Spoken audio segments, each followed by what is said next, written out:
Yes. Velkommen til denne uge chilsmagning. Jeg har været meget heldig at få besøg af min egen far her i studiet. Og jeg har i denne uge valgt at tage 3 forskellige med. Vi starter lidt nede i den lave ende her. Så starter vi med en Black Ghost, som vi nok kan karakterisere som en følt inderside. Hvis vi så går skridtet videre op, så tager vi en Ghost J. Den vil jeg nok nærmere beskrive som en helflugter. Og hvis vi også går op på øverste hylde, tager vi så en Carolina Reaper her. Og der er vi nok oppe i en vindstyrke 15. Men det er jo gæsten, der bestemmer. Jeg synes, de små, der han lige ser tilpas spændt ud, den tror jeg lige kan nappe. Okay. Og vi skal huske, at vi skal skylde det. Det er en grøntsag.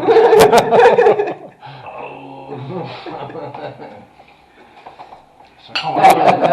Jamen, det er godt for en fornemme frugtsmagen der. Den er lidt frugtig, vil jeg sige. Ja.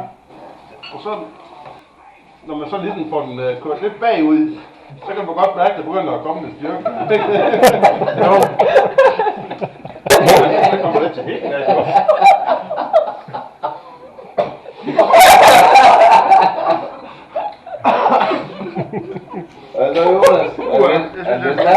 Jeg begynder at blive lidt fugtigt. Jeg begynder at gå på det er næsten en sillekaffe. Nu tror jeg skal ind og væk.